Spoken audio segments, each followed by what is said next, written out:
শ্রী শ্রী নিত্যানন্দরাম শ্রী শ্রী গৌরগুণধাম। ভক্তগণ, শ্রীমদ্ ভাগবত সমগ্র শাস্ত্রের শিরোমণি, পরমহংস সংহিতা। সেই শ্রীমদ্ ভাগবতের দ্বাদশ স্কন্ধের প্রথম স্কন্ধে নারদ এবং বেদব্যাসের যে সংবাদ, এই সংবাদের পরিণতিই হচ্ছে শ্রীমদ্ ভাগবতের প্রাকট্য।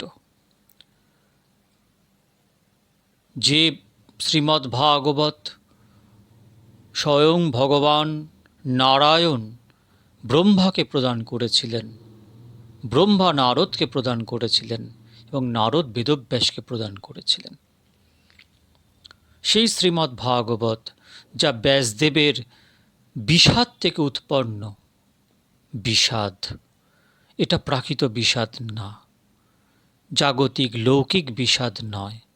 যে বিষাদের দ্বারা শ্রীমদ্ ভাগবত প্রকট হতে পারে, এই রকম বিষাদকে জয়ধ্বনি দাও।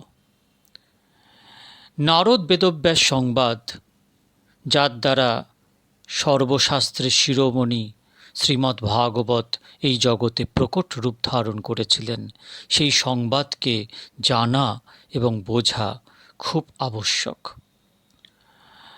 চলুন আস্বাদন করি।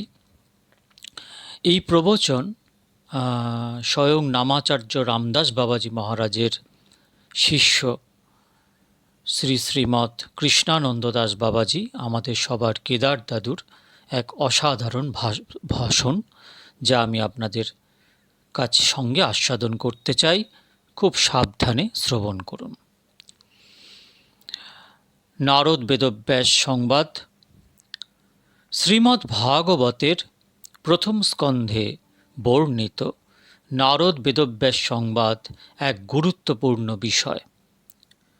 বিষ্ণুক্ষেত্র নৈমিষারণ্যে শৌনকাদি ঋষিগণ প্রশ্ন করেছিলেন সূতমণিকে, হে মহাভাগ, কোন যুগে কোন স্থানে কার প্রেরণায় মহামতি বেদব্যাস এই ভাগবত সংহিতা প্রবর্তন করলেন, আপনি আমাদের বলুন। সূতমণি বললেন, বেদব্যাস এবারে বেদব্যাস হয়েছেন। নাম তার কৃষ্ণদ্বৈপায়ন। তিনি পরাশর পুত্র। এক এক কল্পে এক একজন বেদব্যাস হন। বেদ বিভাগ করে জীবকে ধর্ম জানাবার ভার থাকে তাঁর উপর, তাকে বেদব্যাস বলা হয়।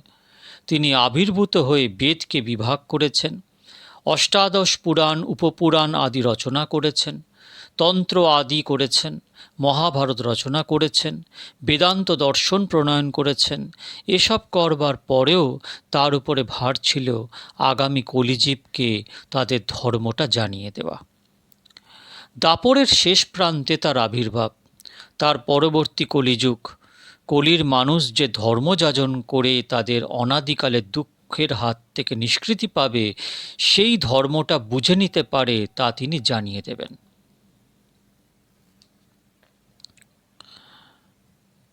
কিন্তু এত সব পুরাণ দর্শন তন্ত্র আদি রচনা করার পরেও মনটা যেন তার তুষ্ট হয়নি। যারা কর্তব্যপরায়ণ, তাদের কর্তব্যটা যদি ঠিক পালন করা হয়, তাহলে মনের দিক থেকে তাদের একটি প্রশান্তি আসে। বেদব্যাসের কিন্তু সেই প্রশান্তিটা আসছে না। তিনি ভাবছেন, তাহলে কি আমার কলিজীবকে ধর্ম জানানো হলো না? কেননা শাস্ত্রের মাধ্যমেই তো ধর্ম জানাতে হবে, ঘরে ঘরে গিয়ে জানানো তো সম্ভব নয়। শাস্ত্র তো আমি অনেক রচনা করলাম, বেদ খুব কঠিন বলে সমস্ত বেদার্থকে পুরাণের মধ্যে দিয়ে সে সকলকে বোঝালাম, তাতে কি ভালো হলো না? কর্তব্য পালনটা কি আমার ঠিক হলো না? হলে তো আমার চিত্ত প্রসন্ন হতো, কিন্তু চিত্ত তো প্রসন্ন হচ্ছে না। তাহলে কি কোনো ত্রুটি হলো? কোথাও একটা ত্রুটি হয়েছে, এটা তিনি ঠিক বুঝেছেন, কিন্তু ধরতে পারছেন না। বেদব্যাস ভগবানের অবতার, তাঁরও ভাবনা, তাই তিনি বলছেন, কিংবা ভাগবতো ভতা ধর্মা না প্রায়েণ নিরূপিতা প্রিয়া পরম হংসানাং ত এব হচ্যুতপ্রিয়া। ভাগবত 1:4-31। ভাগবত ধর্ম ভালো করে বলা হয়নি, এটাই কি আমার চিত্তের অপ্রসন্নতার কারণ? সন্দেহ হয়েছে তার। তখন মনের একদিক থেকে জবাব আসছে, ভাগবত ধর্ম বা ভক্তি ধর্ম আমি ভালো করে বলিনি বটে, কিন্তু অন্যান্য ধর্ম তো বলেছি। মহাভারতে, পুরাণে আমি তো কত কত ধর্ম বলেছি। মনের বিপরীত দিক থেকে আবার তখন জবাব আসছে, প্রিয়া পরমহংসানাং। ভাগবত ধর্মই হল পরমহংসগণের প্রিয়, তাই পরমহংসগণের প্রিয় ভাগবত ধর্ম বলিনি, এটাই আমার ত্রুটি। সঙ্গে সঙ্গে আবার তিনি নিজেই ভাবছেন, আরে পরমহংস তো ব্রহ্মাণ্ডে গোটা কতক আছে, তাঁদের প্রিয় ধর্ম নাই বা বললাম, তারা ছাড়া আরও তো কোটি কোটি সাধারণ মানুষ আছে, তাদের বা প্রিয়, তাদের যা প্রিয় তাই তো বলেছি।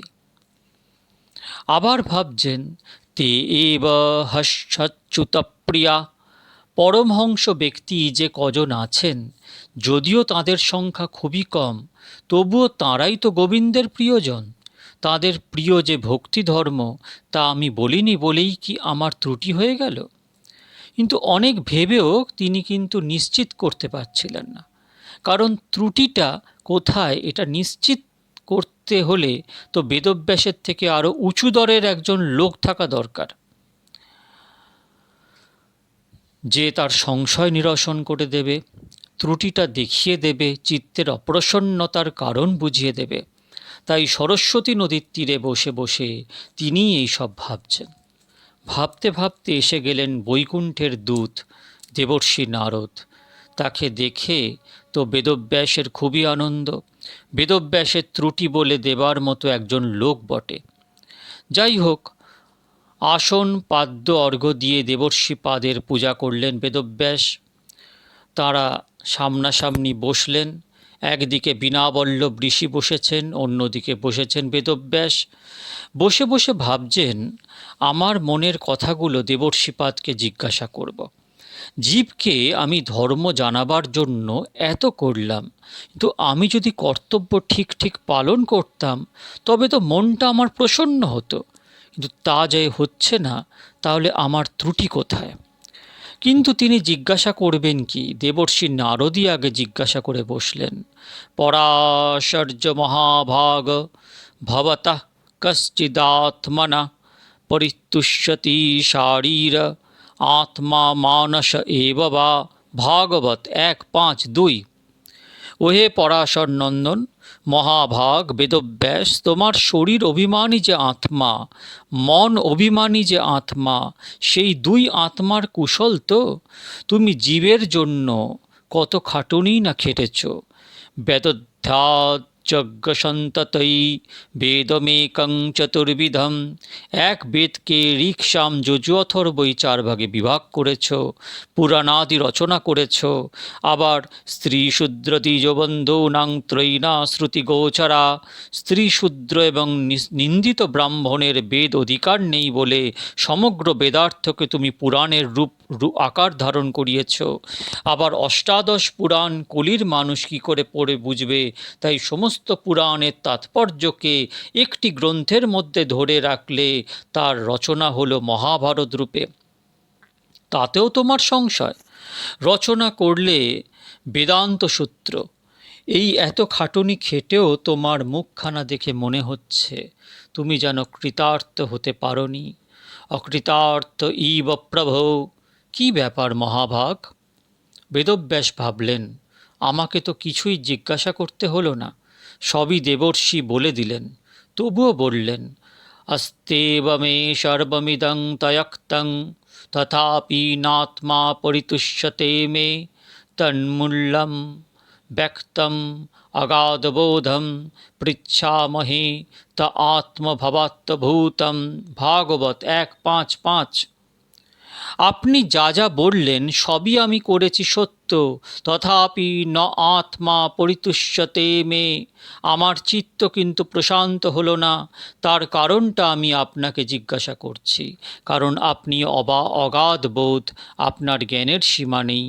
বায়ু যেমন প্রত্যেক জীবের শরীরে প্রাণ অপান সমান উদান ব্যান রূপে থাকে, আবার বাইরেও প্রবাহিত হয়, আপনিও তেমনি সমস্ত জীবের অন্তর্যামী, আবার বাইরেও বিচরণ করেন।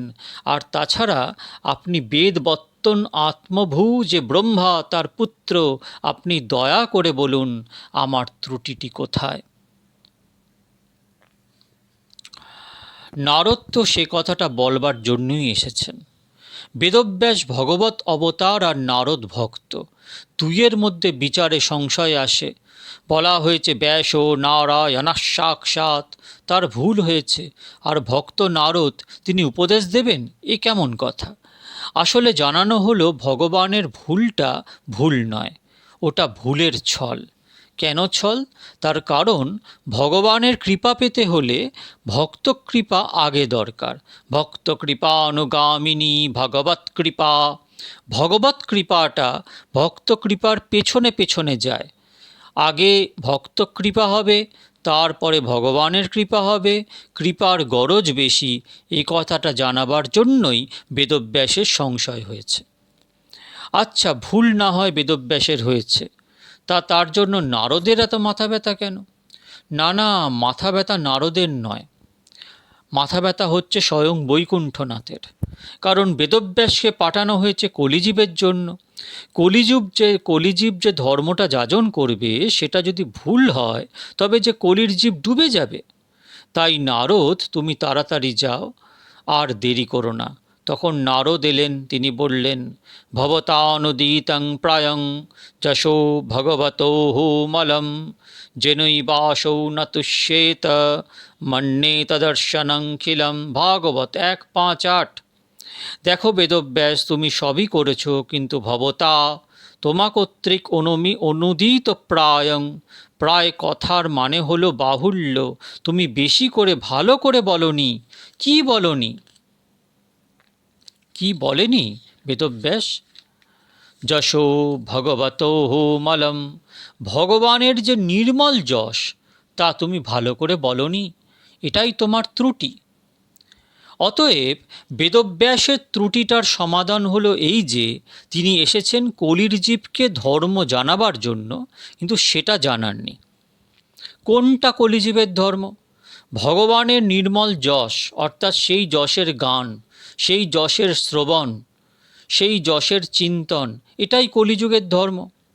দেবর্ষি, আপনি বলতে পারেন ভগবানের নির্মল যশ আমি ভালো করে বলিনি, কিন্তু ময়া বেদান্ত দর্শনং কৃতম, আমি তো বেদান্ত দর্শন রচনা করেছি। কিন্তু বেদান্ত দর্শনে তো অন্য কোনো কথা নেই, নিছক ব্রহ্মের কথা। ব্রহ্ম কেমন, জীব কেমন, ব্রহ্মের সঙ্গে জীবের কি সম্বন্ধ, ব্রহ্মই কি জীব, মায়ার হাত থেকে জীব অব্যাহতি পায় কি করে, এসব কথা আছে। তো সেও তো গোবিন্দের যশ। তখন নারদ বলছেন যেনই বাসো নতুষ্যেত মন্যে তদর্শনংখিলম। দেখো বেদব্যাস, যে দর্শনের দ্বারা অসৌ শ্রী ভগবান সন্তুষ্ট না হন, সেই দর্শনকে আমি ন্যূন মনে করি। তোমার বেদান্ত দর্শনে যদি হরি প্রসন্ন না হন, তাহলে সেই দর্শনকে আমি ন্যূন মনে করি। কারণ তৎকর্ম হরিতোষংজাত, তাকেই বলা হয় কর্ম যার দ্বারা হরি প্রসন্ন হন। দেবর্ষিপাদ, আমি তো তোমার বেদান্ত দর্শন এখানে বসে করেছি, ভগবান হরি বৈকুণ্ঠে বসে সন্তুষ্ট হননি, এ বিষয়ে প্রমাণ কে? হরি আমার বেদান্ত দর্শনে প্রসন্ন হননি, এর প্রমাণ আমি পাব কি করে? নারদ হেসে বললেন অহোমেব তত্র প্রমাণম, আমি তার প্রমাণ। যদি তোমার বেদান্ত দর্শনে হরি প্রসন্ন হতেন, তাহলে আমার আসার প্রয়োজন হতো না। আমার আশাটা আমার আশা মনে করছো কেন? স্বয়ং বৈকুণ্ঠনাথের আশা বলে মনে করো। তিনি প্রেরণ করেছেন বলেই আমি এসেছি। সুতরাং আমার আশা ও তার আশা দুটো আলাদা নয়, একই। তিনি প্রসন্ন হলে তো কোনো কথাই ছিল না, তাহলে তোমার বেদান্ত দর্শনের দ্বারাই সমস্ত কলিজীব উদ্ধার হয়ে যেত। তা হয়নি। ভগবান প্রসন্ন হননি তোমার বেদান্ত দর্শনে। তুমি এবার বিচার করো বেদব্যাস। टीकाकार বলেছেন, তদ্দর্শন প্রণেতু তবাপি চিত্ত প্রসাদশ্চেত তদর্শনম অধীত্য কথং তেষাম চিত্তং প্রসীদতু। ধর্মের ভিত্তি হলো চিত্ত প্রসন্নতা। চিত্ত নির্মল হবে, তা তো তোমার হয়নি।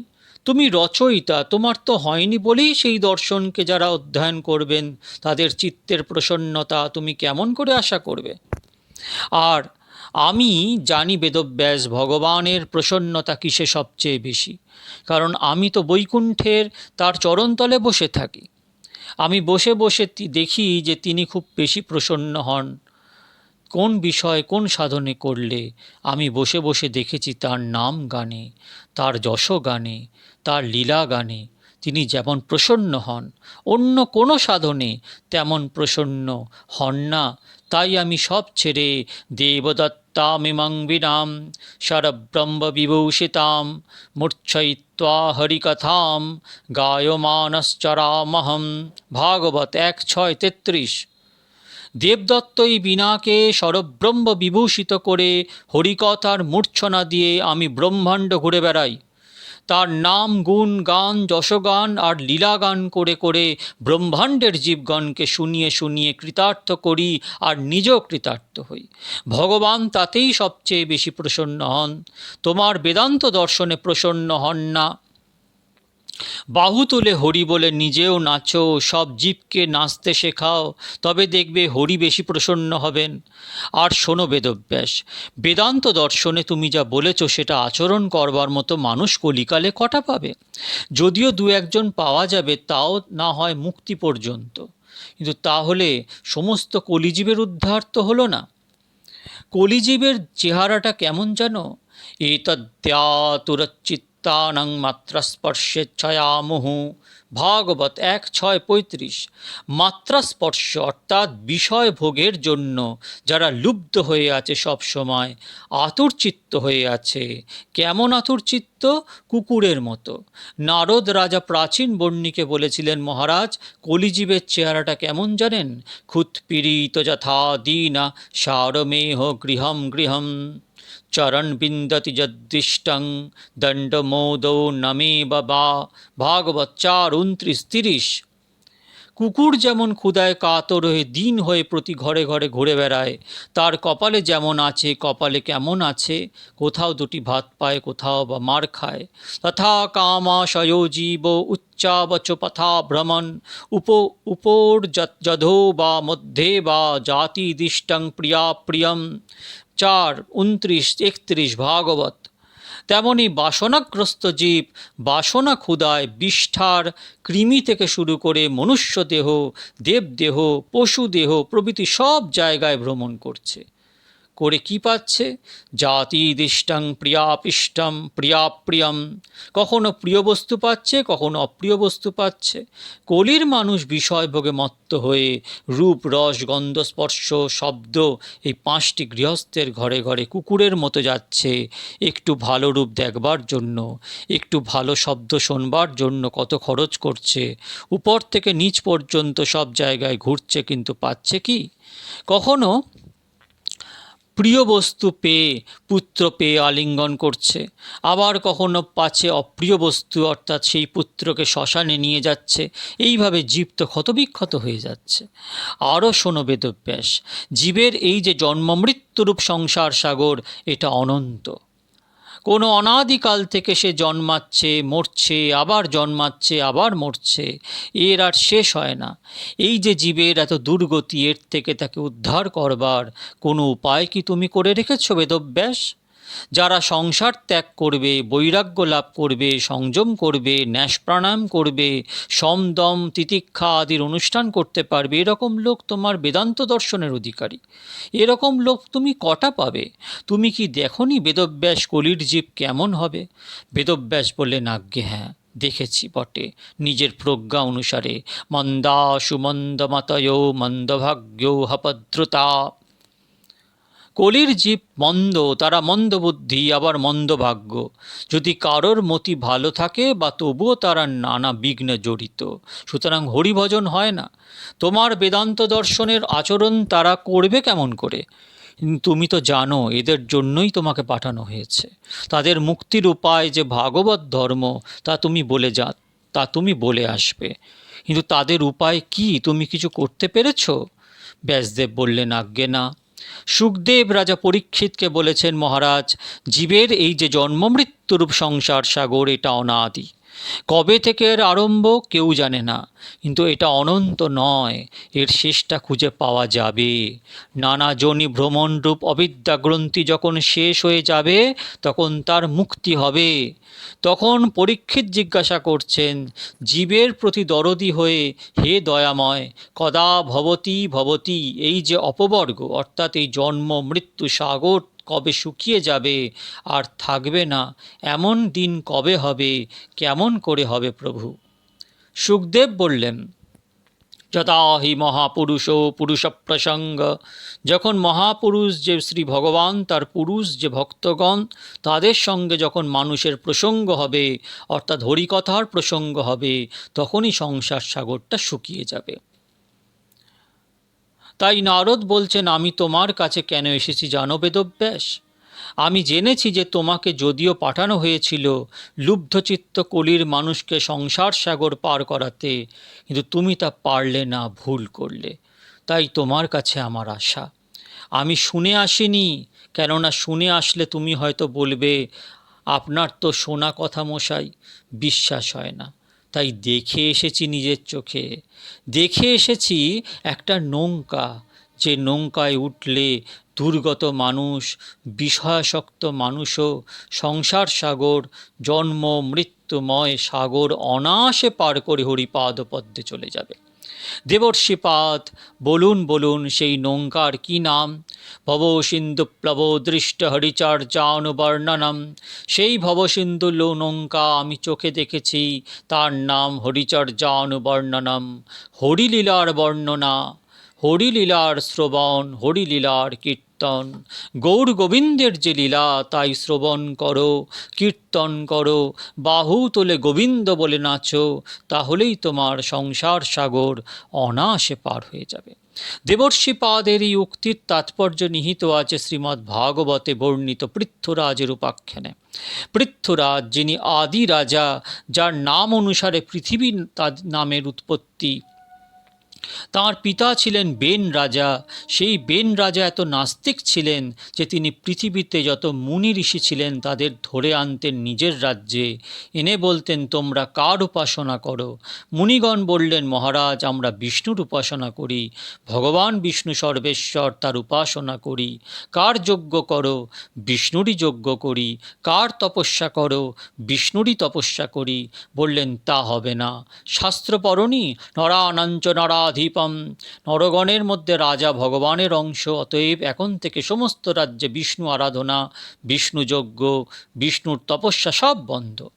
আরাধনা করো আমার করবে, যজ্ঞ করো আমার করবে, তপস্যা করো আমারই করবে। ঋষিগণ যত বোঝান রাজাকে যে, মহারাজ, আপনি সমস্ত শাস্ত্র খুঁজে দেখুন, ভগবান বিষ্ণু সকলের নিয়ন্তা, তিনিই সকলের আরাধ্য।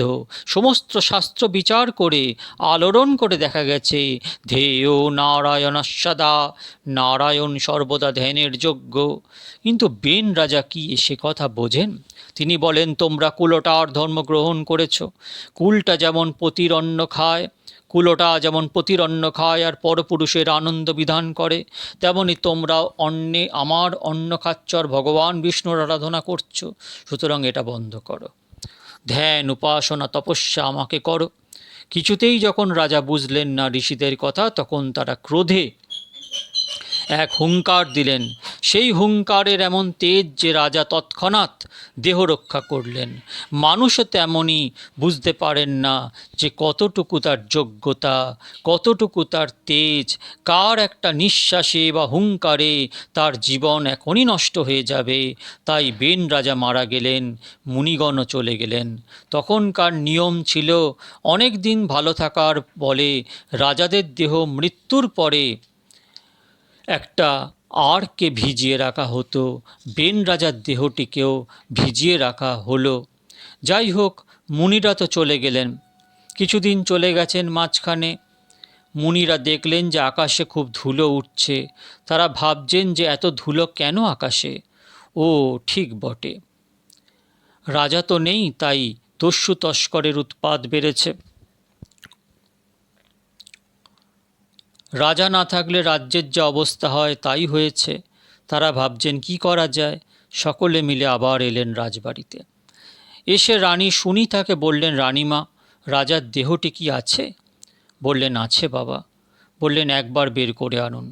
রানী তখন রাজার আরকে ভিজিয়ে রাখা দেহটি নিয়ে এলেন। মুনিরা সকলে সেই মৃতদেহের উরুদেশ মন্থন করতে লাগলেন। মন্থন করতে করতে কৃষ্ণবর্ণ এক পুরুষ বেরিয়ে এসে করজোড়ে দাঁড়ালেন। বললেন, কিং করোমি, আমি কি করব? মুনিরা বললেন, কিছু করতে হবে না, নিষীদ, এখানে বসো। এই নিষীদ কথা থেকে যাদের উৎপত্তি হলো তাদের নাম হলো নিষাদ জাতি। এর ফলে বেনের দেহ থেকে সব পাপগুলো বেরিয়ে গেল ওই কৃষ্ণবর্ণ পুরুষের রূপে। তারপর মুনিরা তার দক্ষিণ বাহু মন্থন করতে লাগলেন এই বলে, হে ভগবান, রাজা না থাকায় রাজ্য নষ্ট হয়ে যাচ্ছে, আমাদের রাজা দাও। এইভাবে মন্থন করতে করতে এক দিব্য পুরুষের আবির্ভাব হলো। মুনিরা দেখলেন তার হাতে সুদর্শন চক্রের চিহ্ন। তারা প্রসন্ন হলেন এই ভেবে যে ভগবান এসে গেছেন, আর ভাবনা নেই। তখন তারা বাম বাহু মন্থন করতে লাগলেন। মন্থনের ফলে এক দিব্য নারী আবির্ভূতা হলেন। তার নাম অর্চি, আর পুরুষের নাম হলো পৃথু। এদের দুজনকে মুনিরা তখনই বিবাহ দিয়ে সিংহাসনে বসিয়ে অভিষেক করে দিলেন। রাজা করে দিয়ে মুনিরা চলে গেলেন। মহারাজ পৃথু হলেন ভগবানের আবেশ অবতার। ভগবান শুদ্ধ আধারে পৃথ্বরাজ এসেছেন, কিন্তু রাজা পৃথ্বী কোনোদিন বলেননি যে আমি ভগবান। তিনি চিরকালই ভক্তভাবে কাটিয়েছেন। যেমন বেদব্যাস বটে ভগবান, কিন্তু কখনো বলেননি আমি ভগবান। এই দেখো আমার সুদর্শন চক্র। আবেশ অবতার বলে তাকে, যার শুদ্ধ আধারে জগতের কাজের জন্য ভগবানের কিছু শক্তির প্রকাশ হয়, প্রবেশ করে কাজ করে চলে যায়, তাদের নাম হয় আবেশ অবতার। অংশের অংশাবতার অবশ্য আলাদা। মহারাজ পৃথু, বেদব্যাস এবং সনকাদি মুনি এরা হলেন আবেশ অবতার। মহারাজ পৃথু আর অর্চি সিংহাসনে বসলেন। তারপর বন্দিগণ অর্থাৎ রাজস্তুতি পাঠকগণ এসে দাঁড়ালেন। মহারাজ তো এইমাত্র জন্মালেন, এইমাত্র বড় হয়ে সিংহাসনে বসেছেন সঙ্গে সঙ্গে। তাই তারা বললেন, মহারাজ, আমরা তো স্তুতি পাঠ করি, কিন্তু আপনার তো কোনো গুণ এখনো প্রকাশ হয়নি, আমরা কি স্তুতি করব? মহারাজ বললেন, আপনাদের যেমন ইচ্ছা তেমন স্তুতি করুন। আপনারা যেমন গুণ বর্ণনা করবেন আমি সেই গুণই প্রকাশ করব। তবুও বলছেন না যে আমি ভগবান। এরপর দেখা গেল হাজার হাজার প্রজা আসতে লাগলো। কারণ এতদিন তো রাজা ছিল না, বলবার লোক ছিল না, এখন রাজা হয়েছে। তাই তারা দলে দলে এসে বলতে লাগলো, মহারাজ, আমাদের অন্ন দিন। আমি তো এইমাত্র সিংহাসনে বসলাম, তোমাদের অন্নাভাব হলো কি করে? মহারাজ, পৃথিবী অন্ন দেয় না। মহারাজ, পৃথিবী অন্ন দেয় না। আমরা কর্ষণ করেছি, শস্য বীজ বপন করেছি, কিন্তু কিছুতেই অন্ন হয় না। আমাদের অন্ন দান করুন। পৃথিবী অন্ন দেয় না?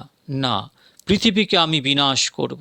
এ কথা বলে পৃথিবী করজোড়ে এসে দাঁড়িয়ে বললেন, আমাকে বিনাশ করে আপনার লাভ কী হবে মহারাজ? আপনার এত লক্ষ লক্ষ কোটি কোটি প্রজা দাঁড়াবে কার উপরে? তুমি আমাকে অন্ন দাওনি। জিজ্ঞাসা করুন আমাকে, আমি কেন অন্ন দিইনি মহারাজ? আমি অন্ন সব গ্রাস করে রেখেছি। কেন জানেন মহারাজ? আপনার পিতা নাস্তিক আর বিষ্ণুর দেশে ছিলেন। তিনি সমস্ত জগৎ থেকে বিষ্ণুযজ্ঞ, বিষ্ণু আরাধনা বন্ধ করে দিয়েছিলেন। আমি অন্ন প্রসব করি, ফল ফুল প্রসব করি, ধান যব গম যা কিছু প্রসব করি, আমার তো একটা সুখ আছে। সন্তান যদি হরি ভজে, মায়ের যেমন তাতে সুখ হয়, তেমনি আমার প্রসূত অন্ন গোবিন্দকে দিয়ে যদি কেউ ভোজন করে তবে আমার তেমনই সুখ হয়, কিন্তু সেই সুখ তো আমি পাই না, তাই আমি অন্ন চেপে রেখে দিইনি। আপনি এক কাজ করুন, আমি গাভীরূপ ধারণ করছি, আর আপনি আমাকে দহন করে নিন। সব শস্যবীজ মানে যার যা নেই, দেবগণের হব্য, পিতৃগণের কব্য, পর্বতগণের ঔষধি, লতা আর মণিমুক্ত, যার যা ইচ্ছা সে আমাকে দহন করে নিক। আমি গাভীরূপ ধারণ করছি, আর আমি আপনার কন্যা।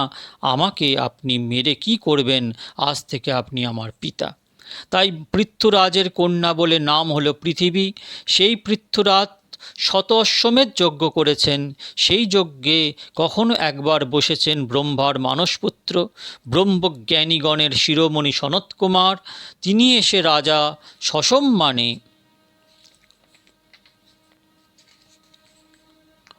বসিয়ে পাদ অর্ঘ্য মধুপ পর্কাদি দিয়ে পূজা করে কৃতাঞ্জলি হয়ে প্রার্থনা করলেন, প্রভু, আপনার মতো জ্ঞানী ব্যক্তি এই ব্রহ্মাণ্ডে নেই। আপনি সর্ব অপেক্ষা জ্ঞানী। আমি আপনার কাছে জিজ্ঞাসা করি, যাতে সংসার বন্ধন থেকে, জন্মমৃত্যু সাগর থেকে আমি অব্যাহতি পাই, তার সহজ উপায় আপনি আমাকে উপদেশ করুন। সনৎকুমার বলেছেন, মহারাজ শোনো, যৎপাদ পঙ্কজ পলাশ বিলাস ভক্ত্যা কর্মাশয়ং গ্রথিতো মুদগ্রথয়ন্তি সন্তো তদন্নো রিক্তমতयो যতো হ্যোপি রুদ্রস্তোগণাস্তমরণং ভজো বাসুদেবম। ভাগবত 4:22-39। ভক্তির দ্বারা, ভক্তি কোথায় থাকে? যৎপাদ পঙ্কজ পলাশ বিলাস।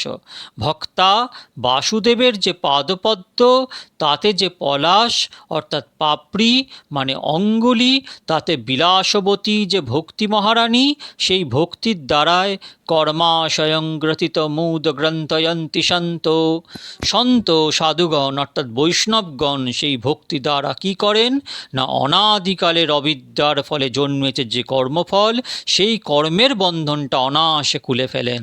তদন্য তেমন করে খুলতে পারে না কারা?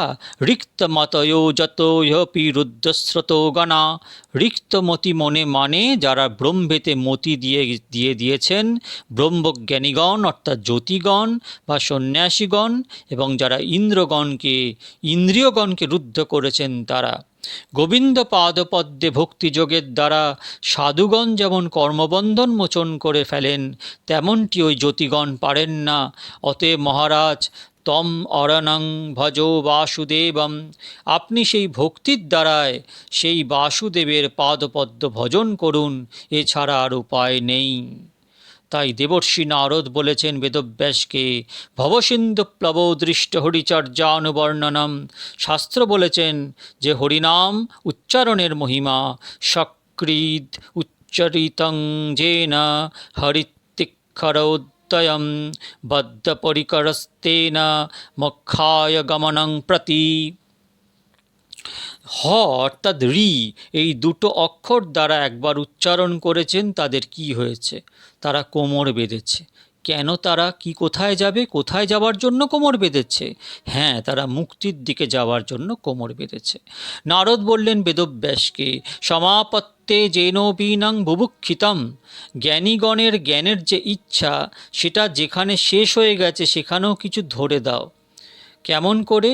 যেমন একটি পিঁপড়েকে যদি চিনির পাহাড়ে বসিয়ে দেওয়া হয়, তাহলে সে যেমন শেষ করে উঠতে পারবে না, তেমনি যাদের জ্ঞানের পিপাসা বেশি, তাদের এমন কি একটা জায়গায় দিয়ে দাও যাতে তারা তার কুল পাবে না।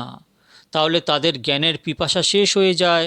তাদেরকে কি দিতে হবে না? হরিলীলা দিতে হবে। অতএব বেদব্যাস, তুমি জীবকে ধর্ম জানাতে এসে অধর্ম জানিয়ে দিয়েছ। তুমি যে এত শাস্ত্র করেছ, এতে কি হবে? স্বর্গ আদি ভ্রমণ পর্যন্ত হবে, কিন্তু স্বর্গে যাওয়াটাই তো ধর্ম নয়। ধর্ম হলো কোথায়? দুঃখের আত্যন্তিক নিবৃত্তি হবে যে উপায়, তার নাম ধর্ম। কারণ গীতায় বলা হয়েছে, তে তং ভুক্তা স্বর্গলোকং বিশালং ক্ষীণে পুণ্যে মর্তলোকং বিশ্বন্তি এবং ত্রয়ী ধর্ম মনুপ্রপন্যা গতাগতং কাম কামা লভন্তে। গীতা 9:21।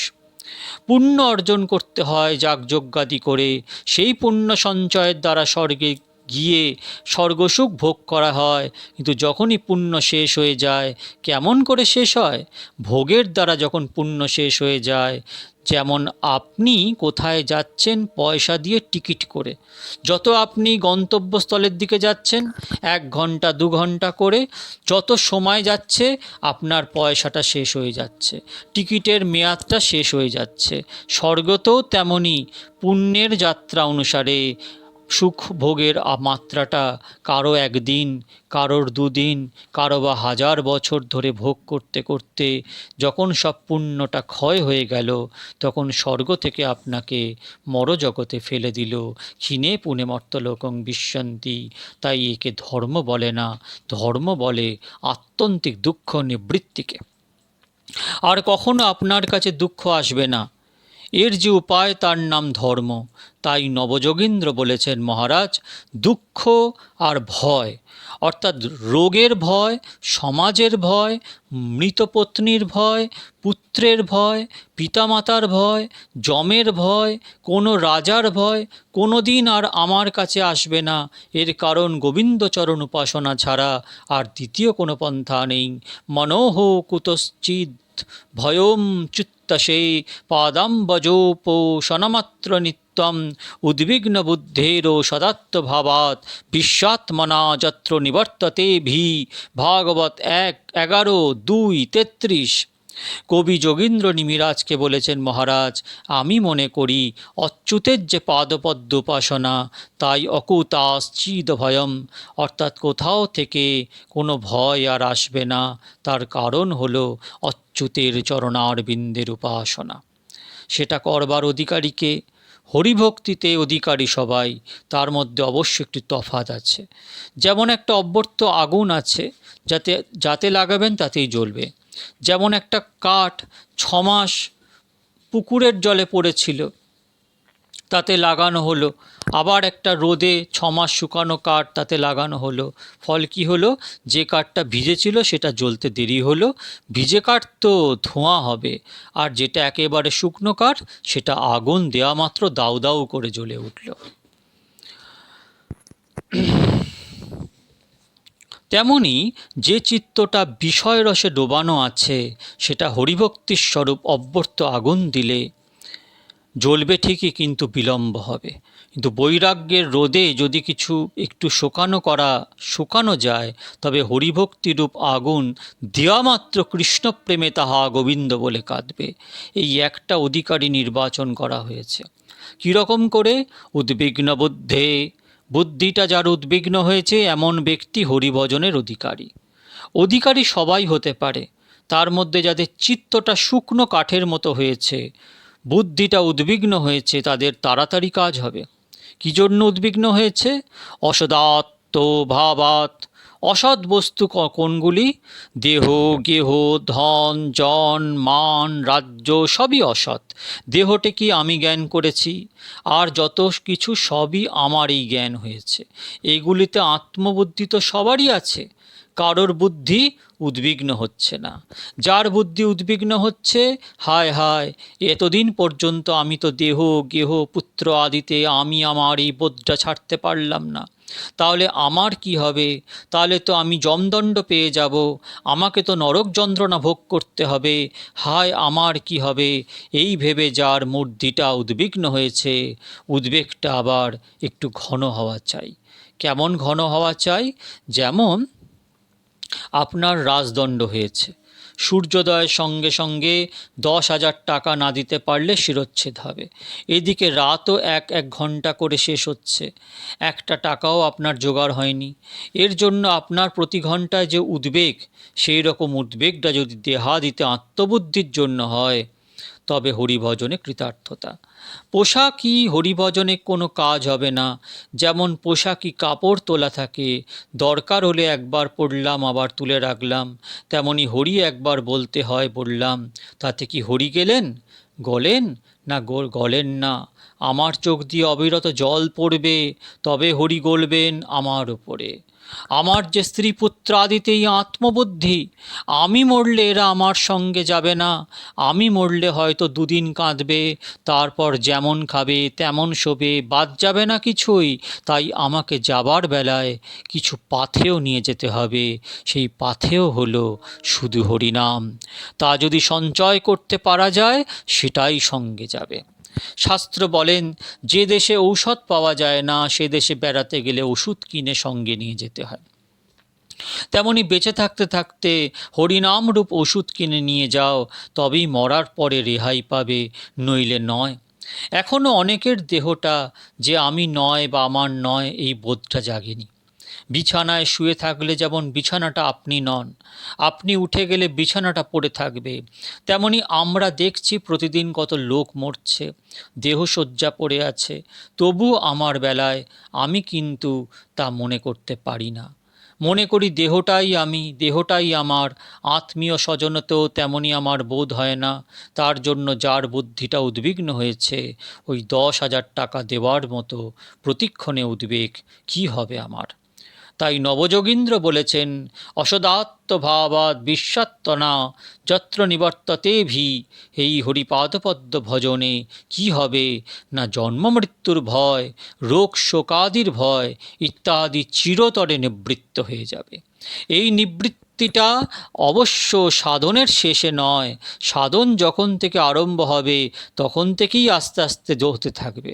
যেমন খাওয়ার গ্রাস পেটে যেমন যেমন 1 গ্রাস 2 গ্রাস করে পড়ে যায়, ক্ষুধাটা তেমনি তেমনি পরিমাণে কমে, তেমনি হরিপাদ পদ্ম ভজনে যেমন যেমন করবে তেমন তেমন পরিমাণে ভয় নিবৃত্তিটা হবে। এই কথা নারদ বললেন। তাই সূত মুনিকে 60,000 ঋষি জিজ্ঞাসা করলেন, বেদব্যাস কেন আবার ভাগবত গ্রন্থ রচনা করলেন? তখন সূত মুনি বললেন, দেবর্ষি নারদ এই উপদেশ দেবার পরে বেদব্যাস আবার তপস্যা করে এই ভাগবত শাস্ত্র পেয়েছিলেন। দুঃখ নিবৃত্তির উপায় কি তা লোকে জানে না বলেই দুঃখ পায়। তাই পরম আচার্য বেদব্যাস দেবর্ষি নারদের উপদেশে জীবের দুঃখ নিবৃত্তির উপায় স্বরূপ এই শ্রীমদ্ ভাগবত সাত্যত সংহিতা রচনা করলেন। লোকস্যা জনত বিদ্যাংশ্চক্রে সাত্যত সংহিতাম যস্যাং বৈ শ্রয়মানায়াং কৃষ্ণে পরমপুরুষে ভক্তিরুৎপদ্যতে পুংসো শোকো মোহ ভয়াপহা। ভাগবত 1:7:7। ভাগবত শ্রবণ করতে করতে পরম পুরুষ গোবিন্দের ভক্তি উৎপন্ন হবে, কারণ এই ভক্তি শোকহারিণী, এই ভক্তি মোহহারিণী, এই ভক্তি ভয়হারিণী। জয় জয় শ্রী নিত্যানন্দ রাম, জয় জয় শ্রী গৌর গুণধাম।